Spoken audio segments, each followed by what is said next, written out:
Okay, I believe we are well and truly live now.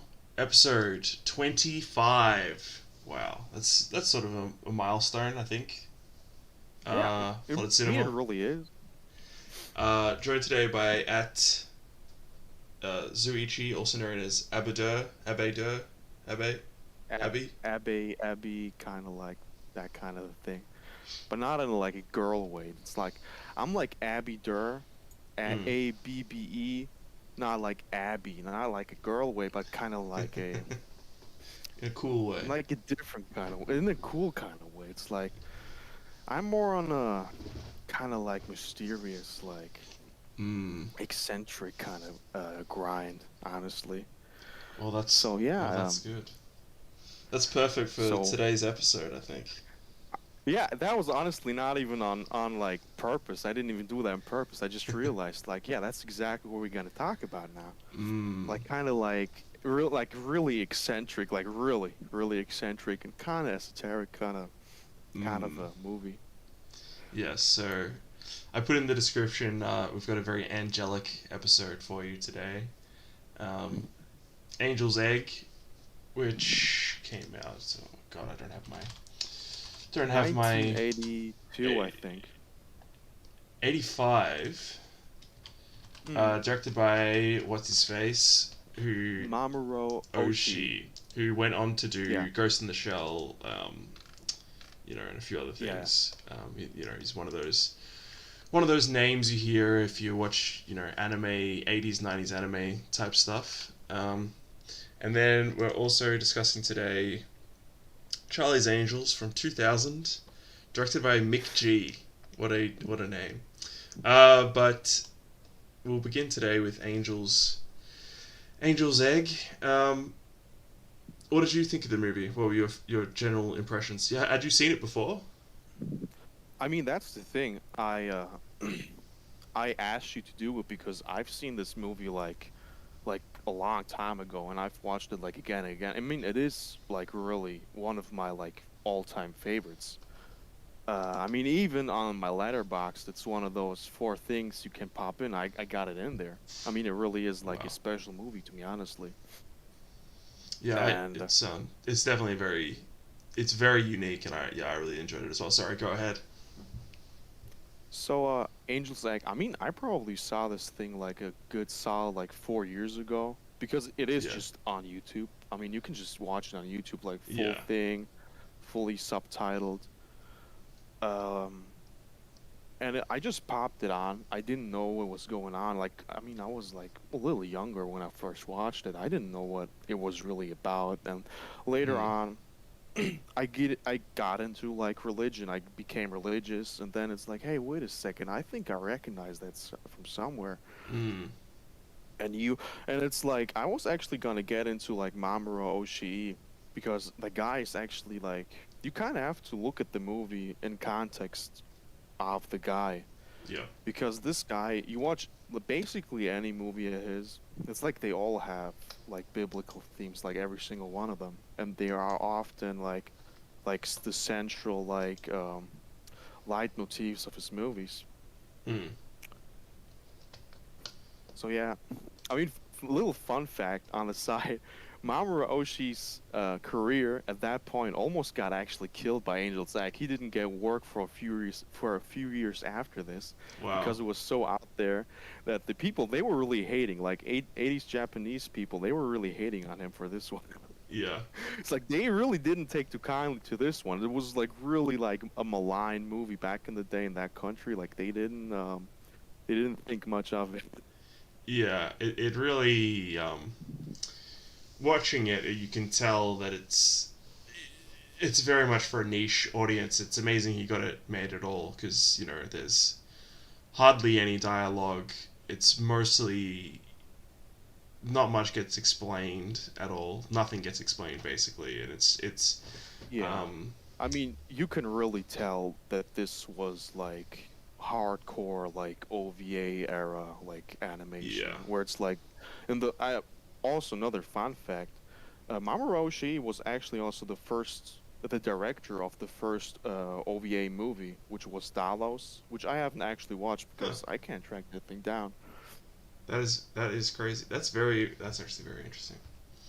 Yeah, I Um, mean, you can tell this is like a total like OVA movie. Like, yeah, yeah, just balls to the walls, do what you want, yeah, and I'm thankful for it. I'm thankful for the inflated economy of 1980 Japan. yeah. Whether something like this could get made. Yeah, I mean, you can tell this is genuinely like art house in like the Yeah, purest sense of the word. Like, this is more art house than than anything else you can get nowadays. Like, seriously. yeah, Because I mean that's also, I mean, mostly in these episodes we do the recommendation by the end of it. It's like I honestly want to do the recommendation before we even start, true. because just watch it, because there's literally nothing else like this. You will not find any other movie that Yeah, is like this, that is similar to this. Doesn't exist, like, honestly. And for that reason alone, it's like honestly a solid recommend.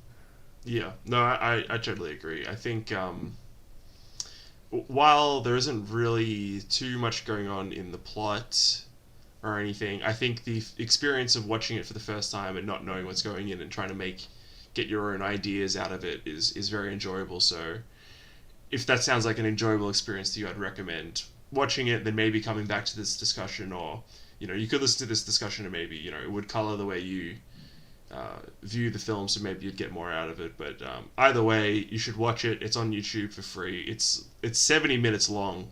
Um, it's Yeah. not very long, so it's really easy to sit down. It's not grueling or anything like that. And if you're I mean, into philosophy it's or pretty whatever, cozy. It's it's pretty yeah. cozy, Oh honestly. yeah, yeah, It's a yeah, cozy movie for the most part. It's like really like laid back, relaxed. I mean, there's some like exciting scenes thrown in there. yeah, The ending is a little sad, but apart from that, it's kind of relaxed. yeah. It is sort of a vibe sort of movie. Um, Yeah, like we're vibing with this movie. yeah, but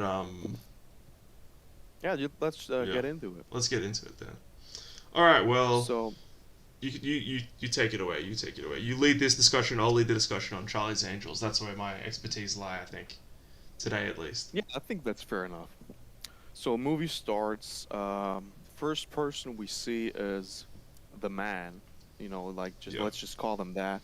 First person we see is the man.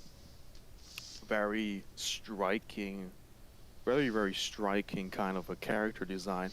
Character designs, by the way, done by Yoshitaka Amano, guy that does all the Final Fantasy character designs. Uh, Impeccable artist. I mean, he like graduated into becoming basically a fine artist nowadays, and you can tell why. I mean, this guy is off the charts.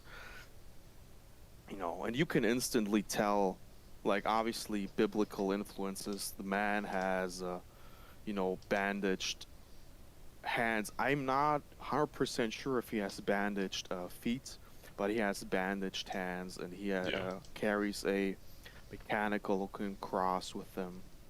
Other than that, he wears, somewhat, somewhat modern. I mean, modern in the like historical sense, modern clothing and a Yeah. cloak.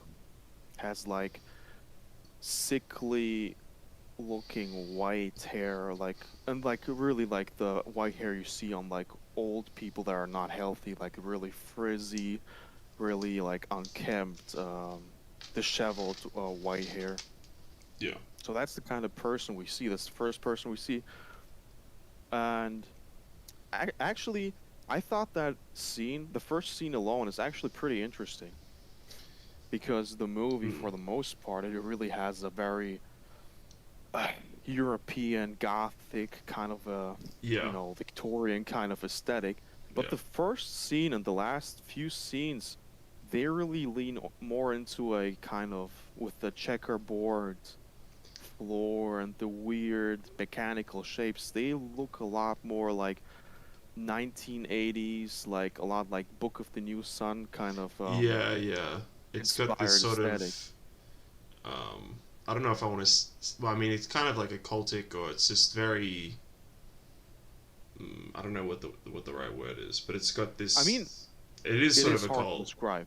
but yeah, Book of the New Sun is a good. I'd agree that's a good reference, but I don't know Very how many true. people know know what that is. I mean, a little context why I actually want to talk this about this as well. I talked about this movie for a school project. I got graded on this, uh, okay? And when Excellent. I looked this up, it's like I was a little younger than this, okay? I was a little younger. I looked all this shit up, and I saw Yoshitaka Amano. It's like, wow, this guy's like the real big shot, a real big shot, and he's really into like. And I like found like this really weird like blog, like a 27 tier kind of blog. I think Wow. like what I'm talking about here, where they talk about them a little more unsavory aspects of Book of the New Sun in Yeah. context with this Amano guy. And I thought, hey, wait, what kind of movie is this? Really, that's interesting. Yeah, I mean, yeah, the guy seems to be a little bit off the gooper in his private life, which you wouldn't Mm, really know judging by his work. His work is just like art. yeah. But he seems like, judging by private statements, he seems to be like a little bit more on the, like really a bit more on the esoteric side of things, Interesting. which I found very like amusing. Mm, Um, Next scene we see is of the girl, yeah. which is like rendered in this really extremely striking, beautiful, like inverted kind of way where, the flats are the blacks and and the line work is white. It looks kind of Yeah. like a uh wha- what was the guy that did the Batman? Oh, what the fuck, man? What's Oh, wrong the with me? animated series. I'm not actually talking the Dark Knight, these comic books that were like really Oh. edgy. Oh, Kane. Oh, Miller. Arthur Miller. Yeah, exactly. Wait, is it Looks a Arthur lot Miller? like Henry. that Some. guy. It's one. Some of the Mill. It's a Miller. I'm pretty sure, isn't it? It's one of the Miller guys. Yeah. So it looks really striking. So Yes. Frank she Miller. gets up. Frank Miller. Jeez, how Jacaranda the hell reminded me. how could I not remind? How can I remind that? Jeez, I love Frank Miller. Guy's Yeah. awesome. Yeah. Yeah. So it looks a lot like his art. And talking about the girl, I honestly want to talk about a tweet of yours I saw on the timeline Oh. about her, which was like you posted a few screenshots of her, Yeah. and it was like, yeah, this is the true e-girl like aesthetic, and was just a throwaway joke, wasn't really very serious, but I really thought about it, and I watched the second half of the movie that night.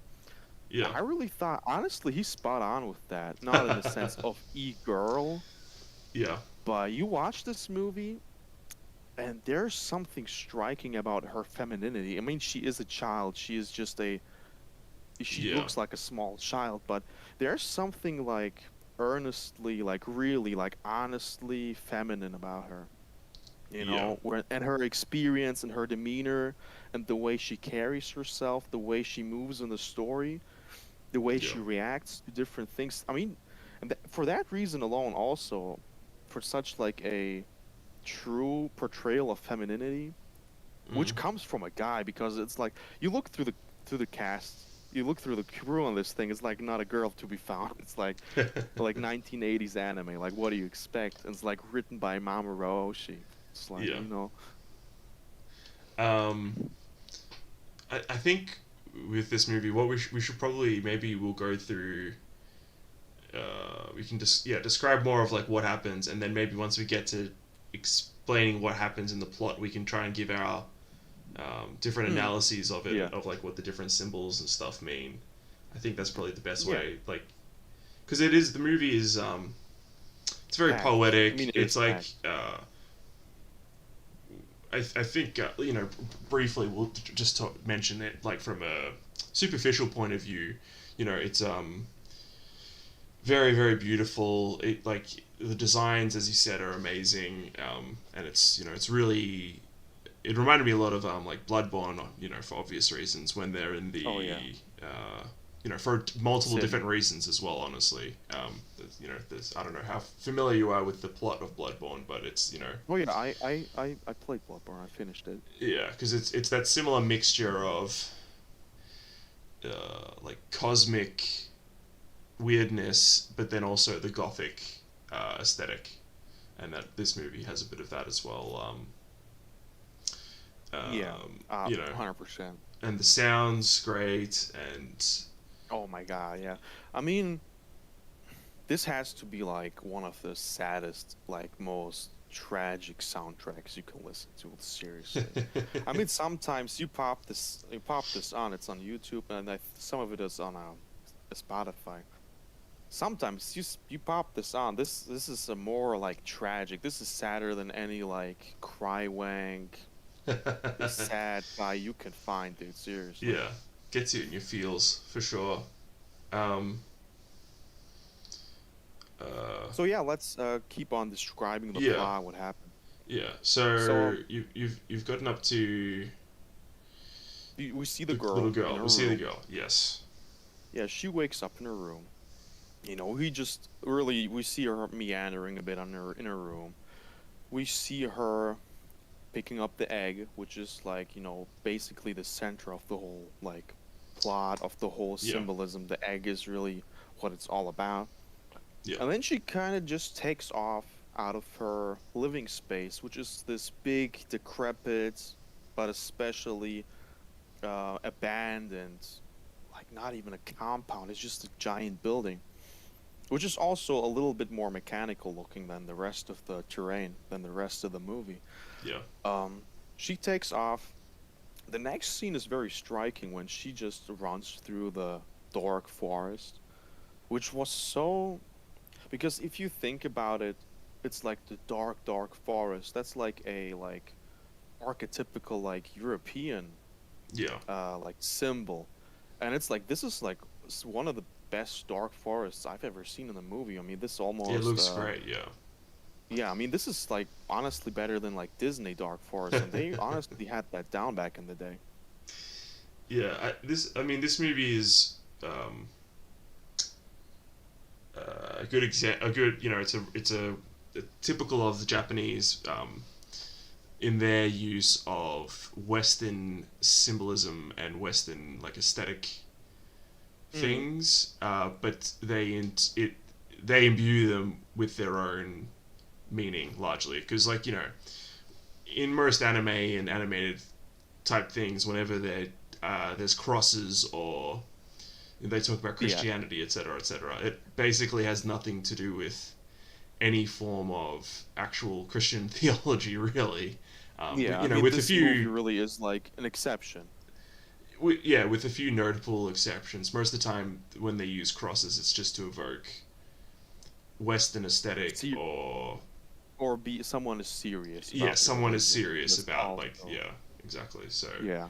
um, I mean, this movie is a big exception to that. We're gonna get into that we'll later get on into it. why I that mean, I is. don't. I mean, at the outset, I don't know if I would call it Christian in any normal. But I mean, I don't know. Maybe your interpretation is different. But we'll get it. We'll get it. We keep trying to jump ahead. But Yeah, let's just stick to the what happens. We'll get through yeah, it, and then we'll yeah. All right, go ahead. Go ahead. yeah. So she makes her way through the dark forest. Then she gets to the town that the majority of the rest of the movie will be set in.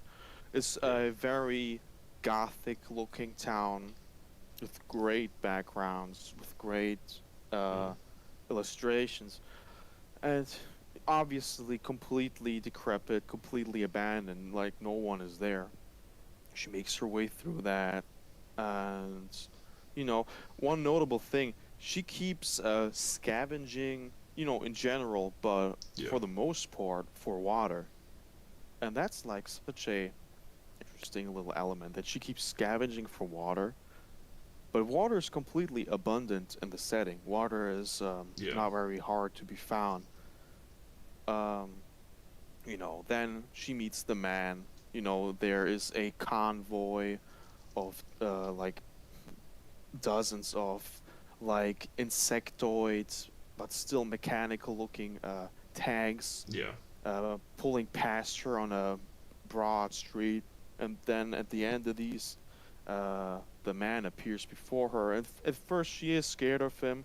She just runs away from him. But over the course of the movie, they do this thing that they used to do back in the day. Like they don't even really do this nowadays in media, where like one character is scared of the other, but the guy just keeps kind of hanging around at a distance, not doing Yeah. anything, and that's enough to like earn the trust, which I Yeah. find very amusing, but kind of believable, honestly. Yeah. The movie, um, it works just as its own sort of. There isn't too much plot to it, but it does sort of work internally in this sort of weird world. It's not just like Yeah, it's not fully dream logic or anything like that. yeah, that's honestly at first when I first watched it, I think I was too dismissive of it, honestly. But the movie is more tactile, you know. Mm. I mean, it's really tactile versus dream logic, and I think this movie is more tactile than you would really like give it credit for. I mean, Yeah. she has to eat. There's like multiple scenes in which she eats, where she drinks water, in which she heats herself, Mm. which is kind of odd, kind of like what you would not expect in a movie like this. That's like mostly poetic in its meaning. Yeah. Yeah, the girl and the man really just go around the city. Next thing they see in the city after meandering a bit is a swaths of humans like them, but you can tell that they are like mindless, that they are like kind of like drones, and they start hunting after these elusive shadows of giant fish on the walls of the buildings and on the ground, and they hunt after them with spear-like, yeah, with spears really, with harpoons, which is like one of the more, maybe intense, one of the more frightening scenes. And you see these guys like they Mm. just do it blindly, like they hunt after something that's not really there. Yeah. Next scene after that, they make their way to the big mural of the tree, Yeah. in which the man he really is completely nonverbal for the first like half or maybe like 60% of the movie, but then in Yeah. the latter half he does most of the talking, and Yeah. he has a very poetic, like, I mean, really gripping, very striking description of this tree they're seeing a mural on the wall. Mm. I mean, this is like basically my favorite scene of the movie, to be completely honest. Mm. It really like shakes you to the core. Um, After that, they make their way further down into this complex that they are in. This really like winding, big winded complex, and the man starts reciting a changed and alterated version of the story of Noah and the Ark Yeah. when they already are on the Ark, but it is notably changed by the bird never returning to Noah, Yeah. With the olive which branch. is, yeah, which is extremely meaningful in my, which we will get to. Yeah. After that, obviously, the girl shows the man that, yeah, no, the bird is alive, the bird exists, I have the bird, I will hatch it, and the bird will solve whatever predicament is haunting us as of now. Yeah. And over the course of the film, the man repeatedly asks the girl what is inside the egg. What do you think is inside of it? Do you think you should break it open to see Yeah. what is inside of it? He provokes her repeatedly over the course of the movie. Yeah.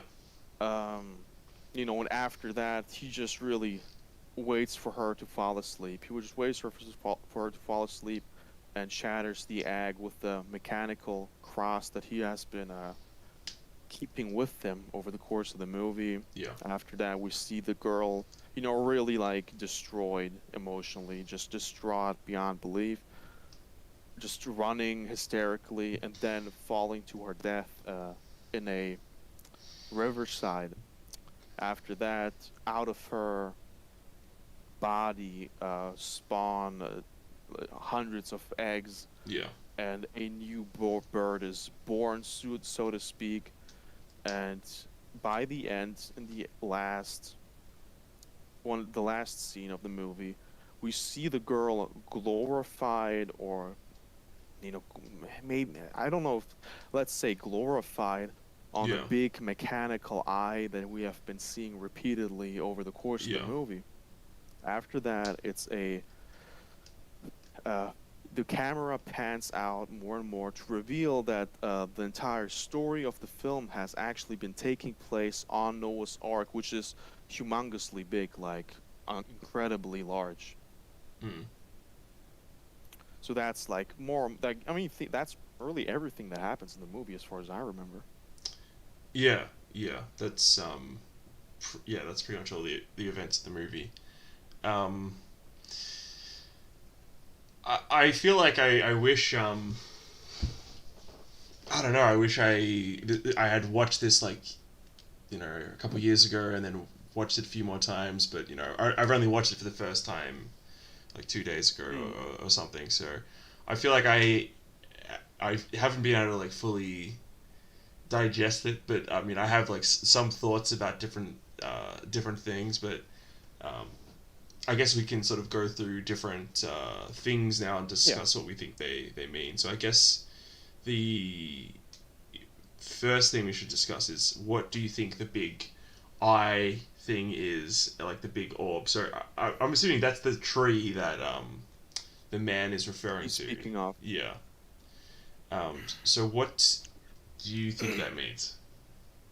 I mean, that's really a tough one for me, because the conflict in my interpretation is, on the one hand, it's a big I. So in Jungian terms, that's just like a lazy throwaway way to say God. Oh, okay, that's just supposed to be God. It's Yeah. pretty obvious, pretty straightforward.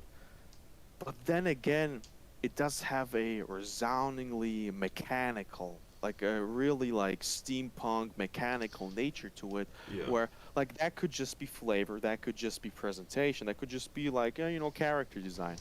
Yeah. But I'm so unsure whether or not the eye is really supposed to be representing God as is, Yeah. or if the eye is supposed to really represent more like modernity, or like Yeah. is sort of enlightenment. It's like hard to say, especially because we can confidently say that the man is not supposed to be a Christ figure, because he really doesn't behave like that whatsoever. And if he doesn't, No. if he is not a Christ figure, what is his mechanical cross supposed to represent? Yeah. For me, it is obvious that his mechanical cross is supposed to represent him struggling with modernity, him struggling with the Mm. Enlightenment, him struggling with a non-religious reality, with a non-religious worldview. Yeah. So if the mechanical nature of his cross is supposed to represent modernity, I don't think it's that far off to suggest the same concept applying to the giant eye. But then, I mean, it's hard to say. It's really Yeah. hard to say for me. I could see it either way, honestly, Mm. because it wouldn't make sense for the believer, for the true faithful, to get glorified in like what, the shrine of like Immanuel Kant. That doesn't make any sense. Yeah. Like that's kind of that would be ridiculous. So like in that way, it would only make sense for the girl to get glorified on the eye if it really was supposed to represent the Lord. Mm. But the presentation is so striking. I mean, it's really not, barely missable. You can't miss it. Yeah. But what are your thoughts on it? Um, I would say this is sort of the thing that it's sort of it is the most difficult to sort of get a grip on. Parse through. But I think I don't necessarily think that it represents God, because I think this movie, on my first watch of it, it came across as more Gnostic or occult.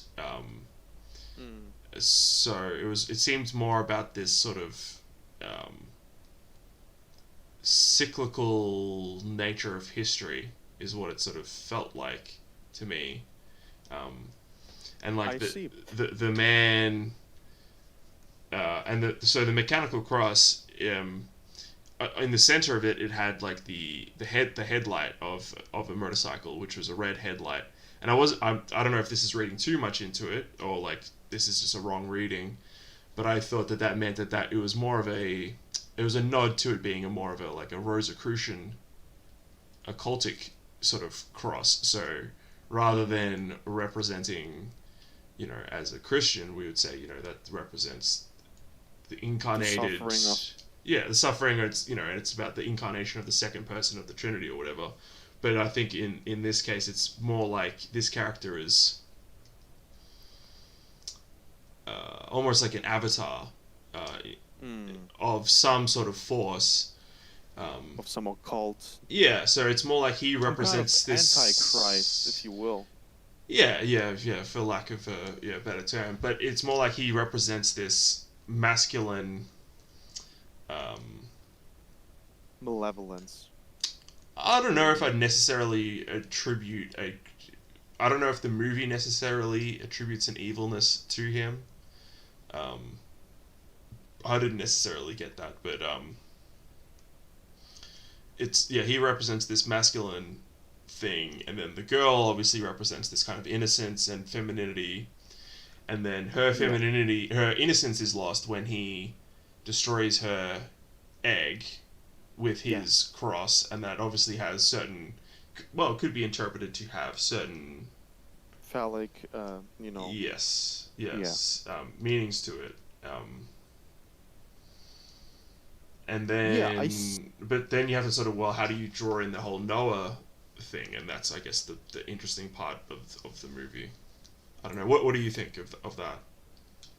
the Noah part is actually also another aspect of why I struggle to really Hmm. parse through the eye. The whole Noah part, I mean, it is alterated from the actual story, how it, Yeah. really happened. Yeah. Um, in a way that makes me think that we are dealing in this story with a resentful God, a God that does not care where his Yeah. people end up at.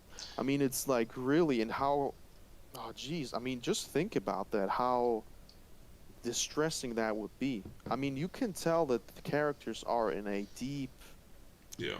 pain. There is a Hmm. deep pain, there is a deep suffering, and I don't think that there could be much more of a deeper suffering than to be abandoned by God during the flood on the open seas.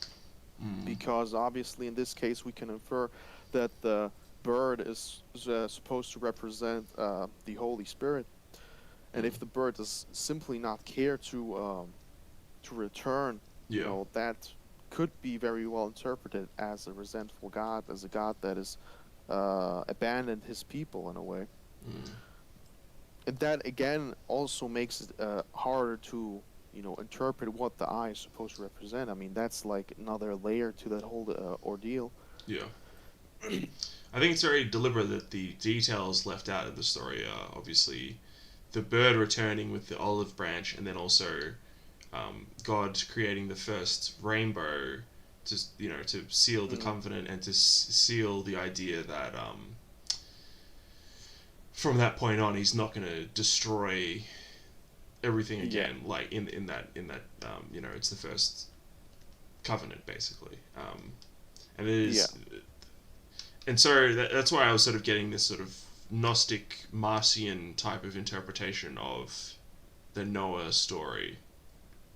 yeah, Um, definitely. I mean, that is, I can definitely see that. Um, but I don't know. Maybe it is more of a contemplation of um, the feeling of being trapped in an arc type situation, or like a situation where things are can seem hopeless. But I don't know if it is a contemplation of that or not necessarily. Yeah. Um, To bring some context, actually, Mamoru Oshii is obviously a Japanese man.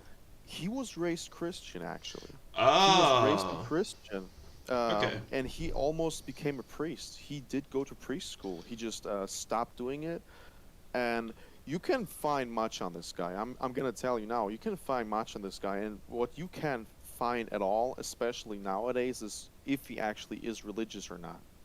That is very opaque, probably by design on his end. Hmm. You can. That's the thing.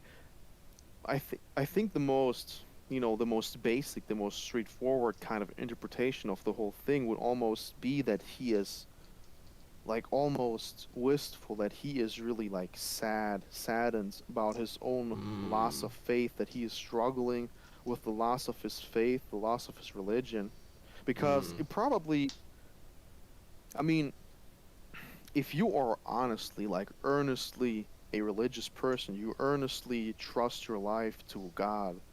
And if you were to, for some reason, for some, you know, maybe understandable or legitimate or libtarded reason, lose the faith in your God, if you earnestly believed in the first place, that probably does represent a great pain, a great Hmm. unnerving pain. And I feel that actually. I feel in the monologue of the man, when the man speaks of the tree, when the man speaks of the story of Noah, of the bird, I can feel this sadness. I can feel this Hmm. true grief.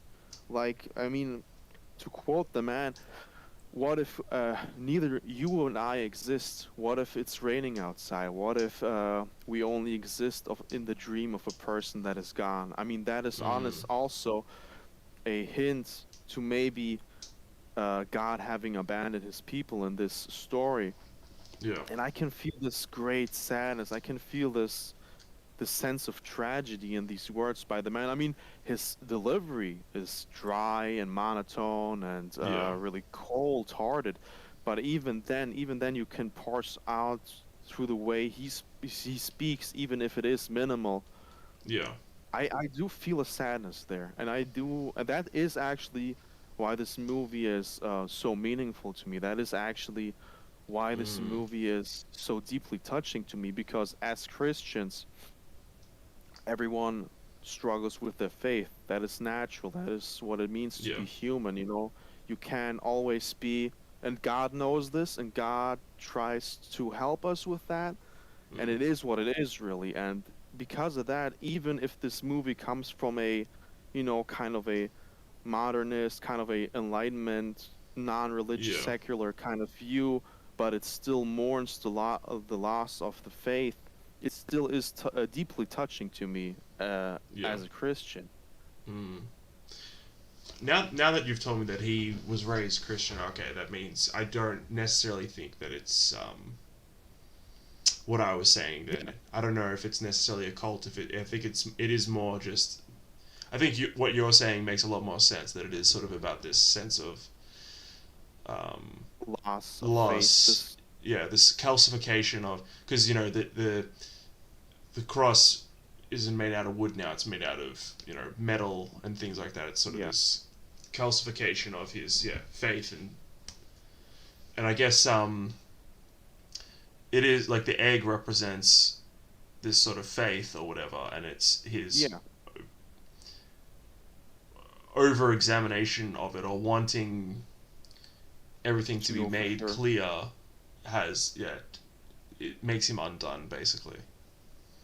Yeah, Mm. and in that point, you can also obviously, I think that was such an in the first light, it seems so minimal, but it's so striking.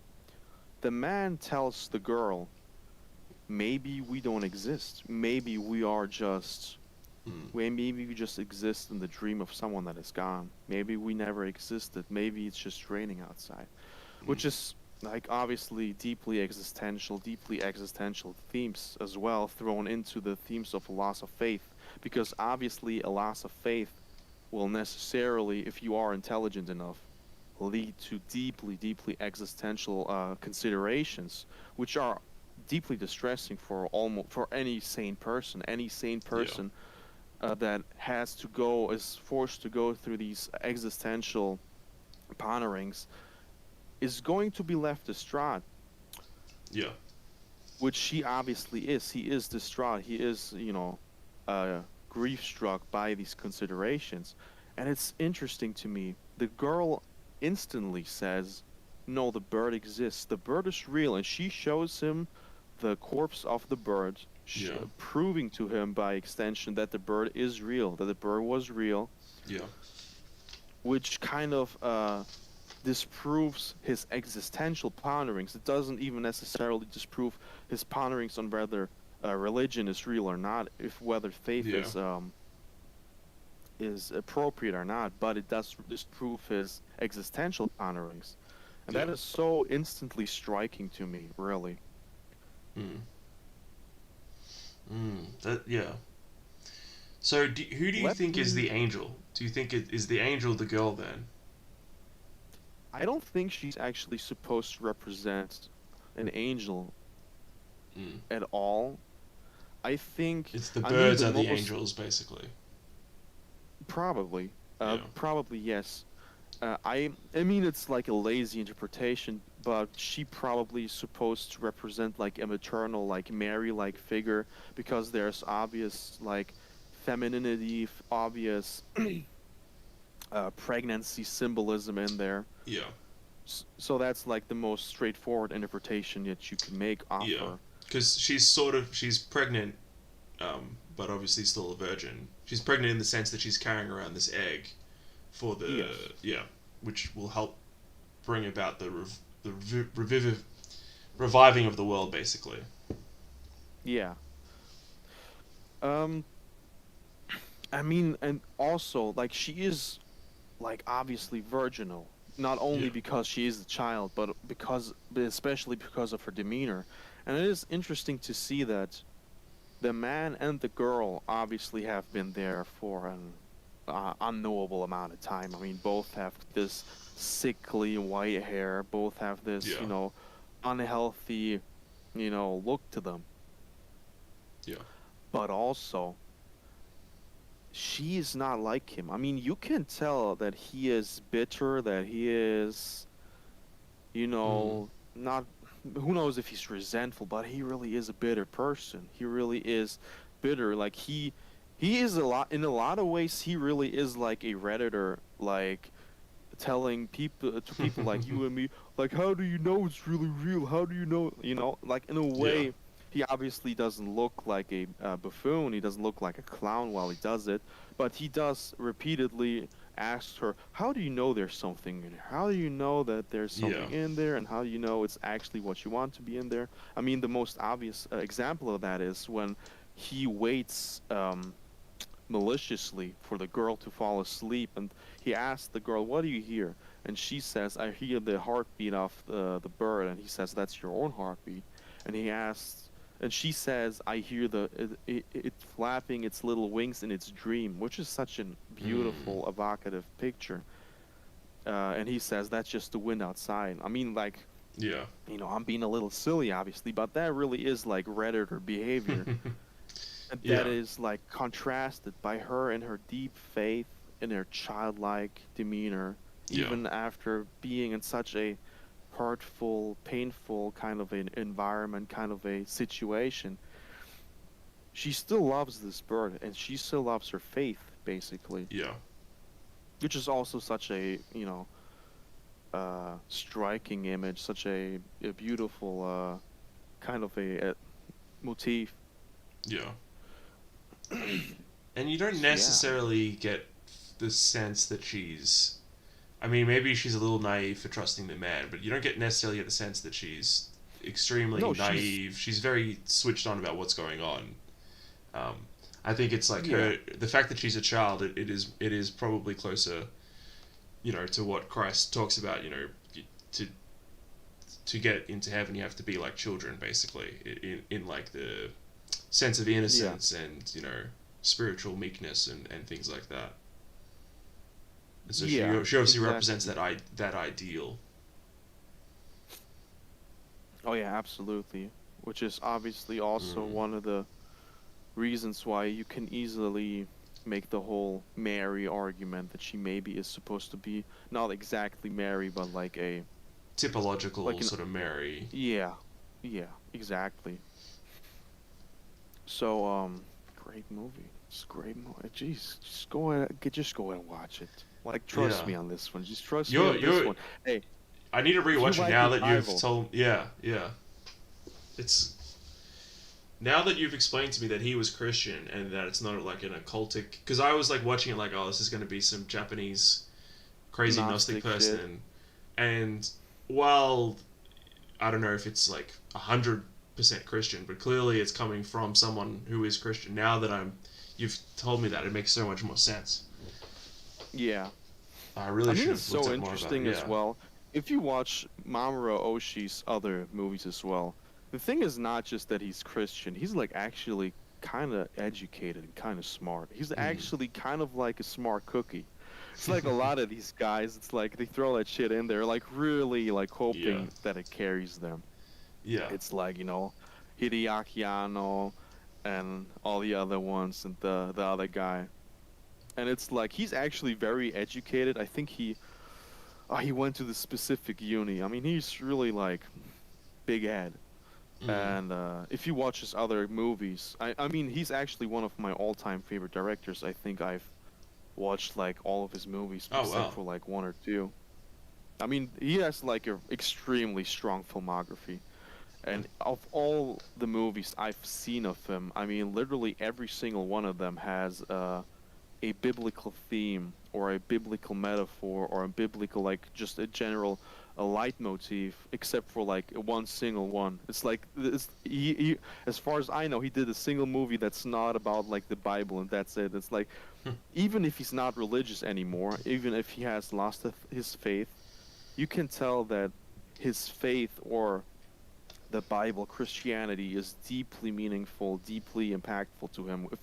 If he Yeah. puts that stuff into basically every single movie he makes. Yeah. Um, what I'm So curious yeah. as well. What did you make of the people fishing for like the shadow fish? Oh yeah. I mean, that is to me the same theme as I suspect the whole movie to be, just a little bit more on the nose, a little bit more obvious. I think they're honestly just the general population of the ark, maybe Mm. also not hunting, but grasping again at their lost faith, because the fish obviously is in Latin the acronym for, Yeah. what was it again? You know exactly what I'm Yeah. talking Yeah. about. Yeah. So it's It's the like symbol for I'm pretty Christ. sure. Yeah.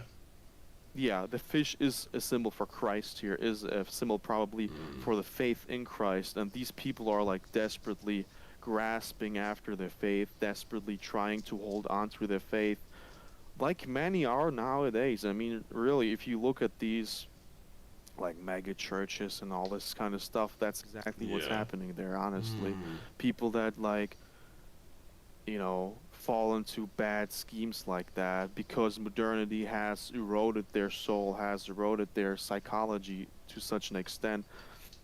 I think that is essentially that.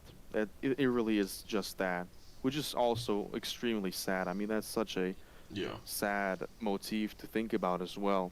That these people really they want to hold on to their faith, they want to hold on to their religion, but they can't, and it's basically gone. It's basically not there anymore because they have already been poisoned by modernity. Mm. Have we left anything out? I don't remember. Um. Not that I can think of. I guess I had to. The only other little notes I had was like there was, there's the parts with the chessboard floor and like Yeah, which we talked about. there's the motif of the girl looking into mirrors a lot of the time and like her reflection, and then Oh obviously yeah, when she dies she sees like a she reflection of herself grown, and is a grown woman. yeah, which I thought was interesting. Yeah. So what did you make of the fact that when she like is dying at the end, she lets out all these eggs? Like, do you think Um. that means? Because I was thinking, I was tossing up two ways of interpreting this. Does that mean that was the man destined to always destroy her egg, and therefore she would then release all these other eggs, and that was the whole point? Or is it like, was that not intended? Like, what was the Wow. That's a good question. I've never asked myself that. I mean, I honestly don't know because I always just thought, oh, okay, she's so faithful that, in her sacrifice, in her death, she, I mean, if the egg is supposed to represent faith, is supposed to represent also hope, yeah? that in her death she creates more faith or more hope than is Mm, lost, which is also like a, very striking, like a saint, like honestly a saint like motif. yeah. But if he was always destined to do that, I mean, that's a good question. I would not know what to say to that. I mean, what is your opinion on that? Well, when I was viewing this movie as like it was like a more occult, like perennialist type interpretation of the Noah story, that made more sense. But given if we view it as a man struggling with his faith and then he destroys her for whatever reason, and then at the end she is glorified, and she's the way that they like have her die and then show her at the end is extremely reminiscent of saints in the Catholic Oh or the yeah, Orthodox Church, and 100%. that seems to be a more consistent reading of what the movie is about. I think either way, we highly, highly, highly recommend this film. This is Oh one yeah, I'm going to be coming back 100%. to probably in the next few days. Honestly, now that we've discussed it more, because I feel like I'm going to get more out of it. Yeah, Um, and honestly, you should watch his other movies as well. It's like I've there's a lot of seen stuff in the there. only other one I've seen is I think I've seen Pat Labor and Oh, Ghost in the very good. Shell. Pad Labor 1 is pretty good. Um, Have you seen Pad Labor 1, 2, 3, or just the first one? just the first one. Just the first one. The second one is still solid, but it's like really more of a political. I mean, there's religious stuff in there, like always, but it's still more of a political drama. Okay. And the third one is actually made by another director, but it's actually like a top tier, like really good procedural. Oh, So okay. I actually you recommend both of them. Oh, well. Um, yeah, Ghost in the Shell 1 and 2 also highly solid. Uh, Jinro, if you haven't seen that one, high tier. And obviously, yeah, that's basically all he's done. And like some smaller stuff, but that's like side projects. Yeah. Yeah. So I think we really had like I think we have solid content on the Angels Ag. I think so. If you I think so. if you wanna move on, you can take the lead on you can take the lead on the real like highlight of the episode. I mean, really, Yeah. Angels like that's a Well. pretty good movie. I mean, that's a top tier movie, but it's not the highlight of the episode. Really, is it? It's like Well. the highlight of the episode. Yeah, Charlie's Angel. So we have Samuel Ratcliffe in the chat said, did you guys pick the two movies just based on the word association? And the answer is yes. Yes, that's. What do you think we did? It's like There is I mean, I no. It is interesting that normally when I pick two movies, even if it is just pure like word association in the titles, sometimes you still find there's some sort of thematic or yeah, um, I've noticed that. visual there's some connection, but there's none at all here. 100%. There's absolutely you'd have to be extremely broad in your interpretation of Charlie's Angels to find some sort of connection. I mean, I guess you could say No, Charlie's Angels is kind of about women. I don't know, but no. yeah. I mean, hey, listen, come on, come on. Are you really gonna tell me? You really gonna tell me Cameron Diaz in her 20s does not look angelic? Are you honest That's with a me here? well, yeah. Okay, well, that Come on, give me a break, yeah. we'll get into that. We'll get into that. But Charlie's Angels, So 2000, directed by Mick G. It came out. This was awesome. It is a really good movie. Came out around like after Austin Powers movies were became really popular, and then like there were lots of people remaking old 70s and 80s TV shows and turning them into movies at the time. So it was like this coalescence of Oh, really? yeah, there was like the Brady Bunch movie.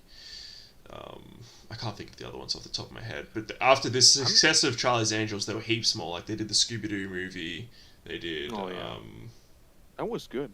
Starsky and Hutch, and a few other ones. But anyway, Charlie's Angels. It's basically, uh, It's it's this very vague spy agency or whatever, um, where it's just these yeah. three women and Bill Murray, and they get involved in a caper,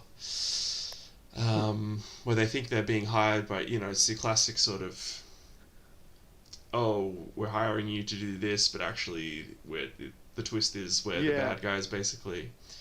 yeah, This is a movie I grew up watching. yeah. Everyone did. It's, you know, It's just solid, it's solid a fun. really solid, like, lighthearted I mean, comedy with a I bit of was action and whatnot. I was gonna talk about that. I watched that thing, and I liked it so much more than I expected. I mean, it was like, wow, this is honestly not half bad. And I thought about what is this actually? It's like, it's like this lighthearted kind of comedy thing with some action, some romance, all of Yeah, that thrown together. Like we used to get that a ton. yeah, And it's I mean, it really is so striking. This is like one movie of many of that kind from back in the day. I mean, yeah, this movie fucking shits on anything among those lines you're gonna get nowadays. I mean, seriously, yeah, it's like honestly sad. It's like pathetic. Like this movie is not even like that good of like that genre. It's not even the best one of that genre from back in the day. This movie shits on basically anything among those lines in like the last 4 years. It's like not even close. Like oh yeah, not even yeah. close. I think Like go ahead, yeah, go ahead and watch the Eternals if you really, if you want to know. I was saying when I was watching it with some friends, I was saying, "Oh, this is better than literally any Marvel movie." Yeah, I Which, mean it's like I mean, I don't know if not I'd even necessarily close. stand by that, but it's just like, I do. I stand by that 100%. It's not even a consideration. It's like, what about piss and shit, man? That was really good. Like, yeah, sure. I think you know what you find with the like because the thing is comedy movies just don't make money anymore, and comedy movies True. have really sucked since. I mean, I like a couple of the Judd Apatow films, but then ever since that whole improv comedy became the way that they did Oh comedy yeah. movies just suck because Yeah, that's not improv, you funny. need to have like actually good actors for improv stuff to be funny, and like Yeah. 99% of the time you're better off writing jokes, which is like what you have in this movie. um, Yeah. And they're not even like amazingly funny. They're yeah, just it's just fun, it's entertaining. just They're just fun. entertaining. Yeah, Puts a smile on your face, just puts you're having a good time. That's all yeah, that's really to be said about here. yeah, we'll get it, we'll go through it, we'll give it its fair Yeah. due, but what Solid recommend. I would say, this is one of the stronger episodes of the show. I mean, there's been a lot of good episodes of the show in terms of the two movies, but this one is a really, both movies within their own respective niche, what they're trying to do, they're really, really excellent. Knocking that out of the park. Yeah, yeah. So Charlie's Angels, I love the opening sequence, the opening shot. It's like it So follows. good. It's a camera shot, and it goes around the whole cabin of a airplane, and it's following a guy walking around, and that's really great. And then we have it's LL. Turns out it's LL Cool J, and he jumps out of the plane with the other guy, and then it's sort of revealed. Oh no, it's actually Drew Barrymore, and then you know Yeah. Which is Charlie's I mean that Angels, blah blah reveal blah. is such a good like joke. It's so funny. Yeah. Um, Um, um, and then we get the opening titles, which I like, um, as well. And in general, there's really great editing in this film. Like it's very excellent comedic editing, but then there's also interesting editing choices. Like there's that one bit where it kept having like the side of the screen would be one of the girls' lips, like oh talking, yeah, yeah, and like different things like that. And then there's that opening shot where it's the one take, but then there's also the shot where Sam Rockwell is revealing to Drew Barrymore, that he's actually the twist. Spoiler yeah, alert for the villain, Charlie's twist villain. Angels. He's the twist villain, and that camera just keeps like moving around the room, and there's no cuts. I mean, obviously there's like hidden cuts, but um, Yeah, you know, that's a it great. was pretty good. That was a very good scene. Yeah. Um, One thing I just want to mention real quick. So interesting to have this movie came out 2000, which is 1 year before 2001. Yes. And they're having a drug deal on a plane, and the guy that's doing a drug deal has a bomb strapped onto him. That's Yes. a pretty interesting choice. It's like the 1 year before 2001, you Oh can yeah. tell that's made there. You can tell. Oh, I mean, it was just like standard practice, mid to late '90s Yeah. in the year 2000, having lots of planes, because like it's cool having something happen on a plane, but then obviously after 2001 you couldn't do it for about 10 years, and now you can do stuff on Yeah. planes again, but um, Dark Knight Rises really broke the mold there. yeah, yeah, it was saying enough's enough. Let's do movies about planes again. Yep. Um, I think as well. This movie is perfectly cast. Oh yeah. It's so like, and Absolutely. everyone is just having so much fun. You can tell. Um, Yeah. I like mean, it look. they're just hanging out, man. They're Yeah, just hanging out. you know, I Cameron. mean, Like, the one thing is, Cameron Diaz. Come on, come on, she's beautiful. oh yeah, Like, she is gorgeous Cameron in Diaz. this. In a fucking 20, jeez, come on, look her. And then you have Lucy Liu, and you and me both. We're Europeans. You know, we're Westerners. So we think also that she's like really beautiful. Asians supposedly think she's ugly for some reason. I don't know what's up with that.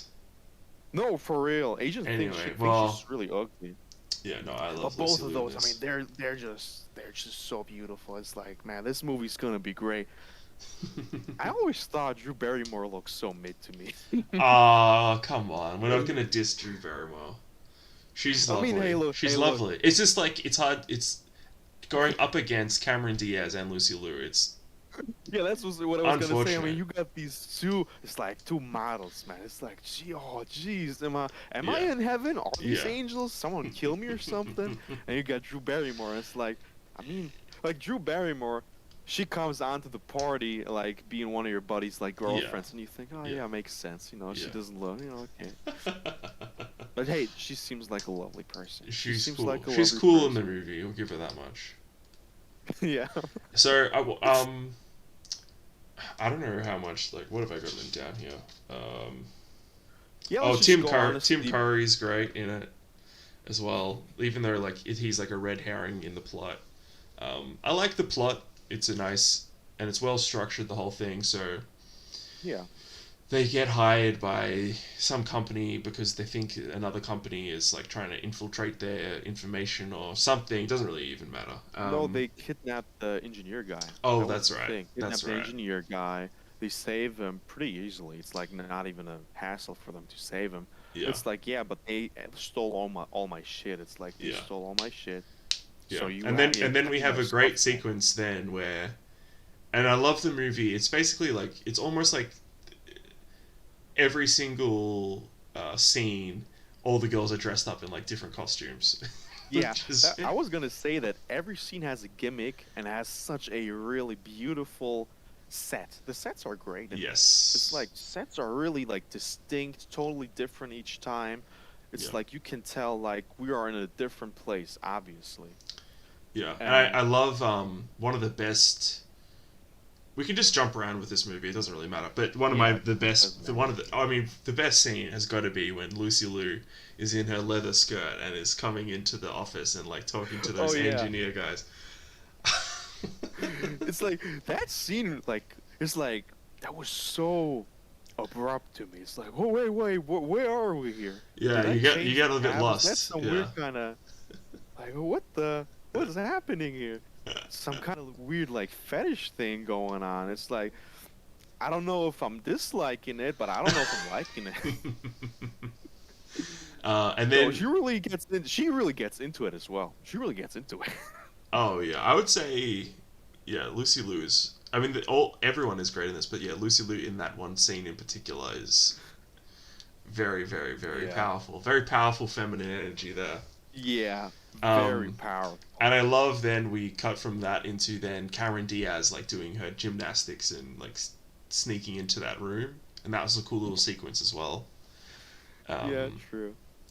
and I love the fight scenes as well. They're like So it's goofy. crazy It's how so well fun. choreographed they are compared to like Yeah. watching a Marvel movie where it's just It's so sad. yeah, It's like, dude, like it's just CGI like what? crap. Whereas like you know this is goofy, but it's people. It's actually people on wires like jumping around and like doing kung fu stuff, and it's cool.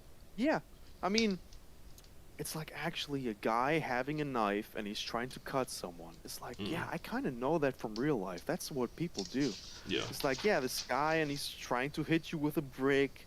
Like, yeah, that's how. I mean, it's like silly, it's goofy, but it's still rooted in reality. It's not like the super giga laser that has like the, I don't know, fucking bad dragon enchantment or whatever. I'm just trying to think what else is there in the middle of the movie that's of note. I mean, I don't know if you want to go there, but you can tell also this movie was made in 2000 because it's like, man, like this movie was a little bit on the edgier side with Lucy Liu, what they made her do. It's like all the weird, like Oriental Oh stuff. Like, yes, yes, it's yes, like yes, that was a yes. little intense. That was a little like, geez, you got even me flustered, and you know what kind of guy I am. And I love Like, I when wouldn't make they an when Asian the do that. well that's yeah no and they like they would play oh and that was the funniest bit is so they're at that massage parlor like Ching it was Yeah, like called Pong or Ping's like massage parlor or something and then like yeah. as they're escaping the massage parlor like I think I'm turning Japanese starts playing and it's like oh this is the good old days where like Yeah, political and it's like correctness wasn't the most ridiculous thing. Like both Drew Barrymore and Cameron Diaz, both in like the full fucking like Japanese, kimono it's like yeah yellow skin, like yellow face. Like, hey, what the fuck? Hey, come down here.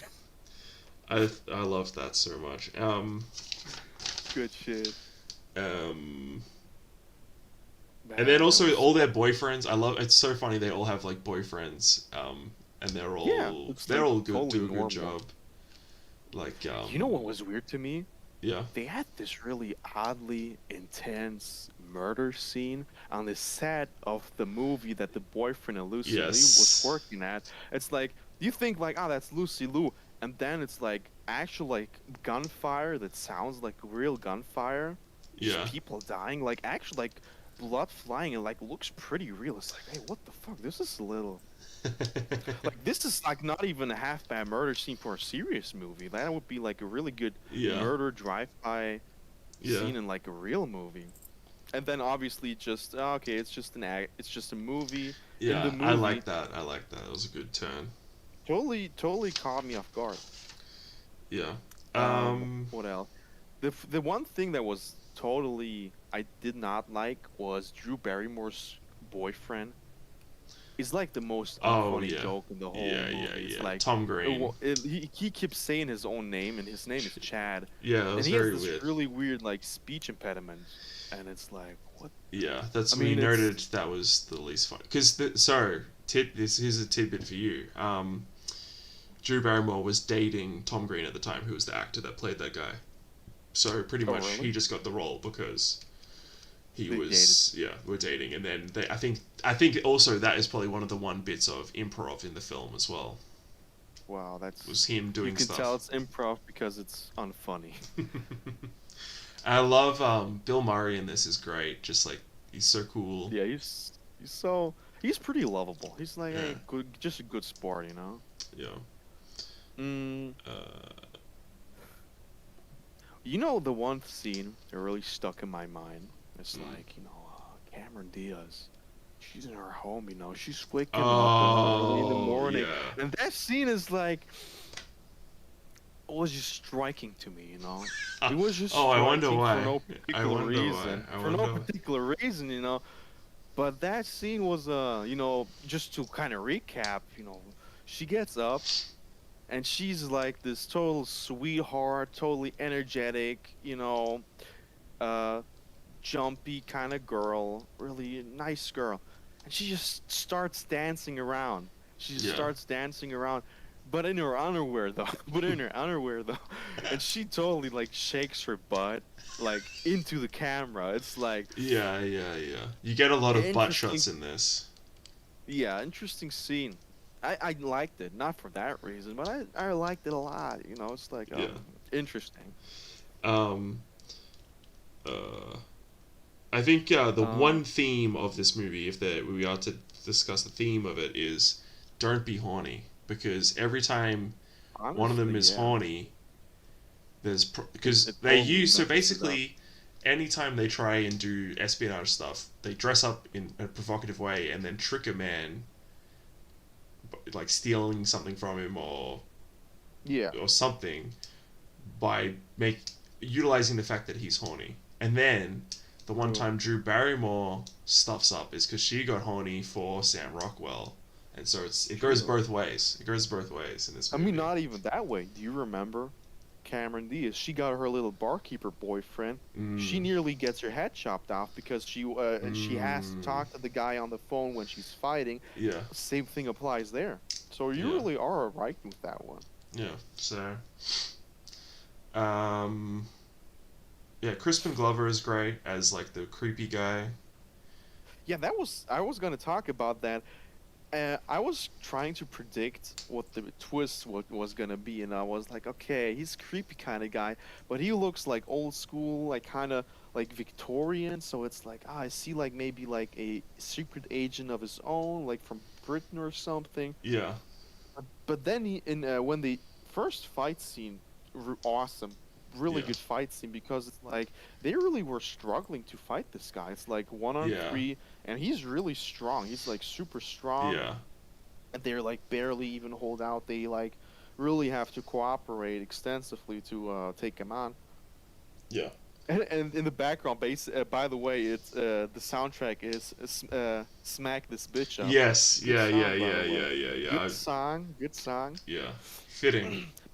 But then he pulls out a Luger or something that looks like that. It's like, what Yeah. is this gonna be like a German Nazi thing? It's like also not that. Also not that. It's like then it's just Sam Rockwell. Yeah. And Sam Rockwell is amazing. Like, I mean, everyone's good, but yeah, Sam Rockwell is really when he has after he has his turn and he becomes the villain, he is Yeah. so good. And I just love when he's like dancing and just doing whatever he likes. Yeah. You know, he's a So great he's a goofy. great villain. I thought it's honestly his motivation was good enough, honestly. It's like, oh yeah, this Charlie guy killed my father.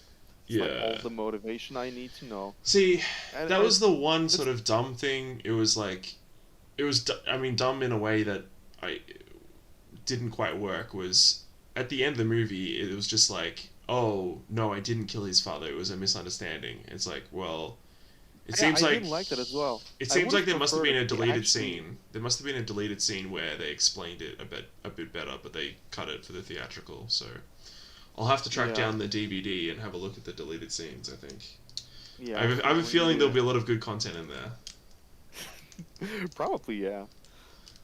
I mean, honestly, with movies like this, I always ask myself, why do they even have to make this point? No, like, no, it was totally not like that. Why not just say like, no, no, this Charlie guy, he actually like murdered him. He just fucking killed him. Well, Like, it would yeah, have made sense if they had have said, they could have even said like, oh, his father was actually a evil spy, guy. or like he was bad, and that was like what happened. But I guess they wanted, I don't know, I don't know what they wanted. Yeah, to make him a good boy all around or Yeah. something. Um, and then I guess like the other cool thing is like the last 20 minutes of the movie is all set at that like castle, Yeah. that fortress, which I thought was good. Um. Um, Yeah, some pretty good action scenes there. Um. yeah, What else? The assassination attempts, they were pretty cool. yeah. Uh, I did not care for Sam Rockwell's girlfriend. Thought that She was was the really like, weakest. I mean, I would yeah, say, what's his name? Tom Green was like weak, but he was so weird that it was like, oh, this is kind of. It was bad I liked him it was bad honestly. in an interesting way. I don't know. It was I like, liked him. It's like I thought he was like kind of quirky. but She was just boring. she was just boring.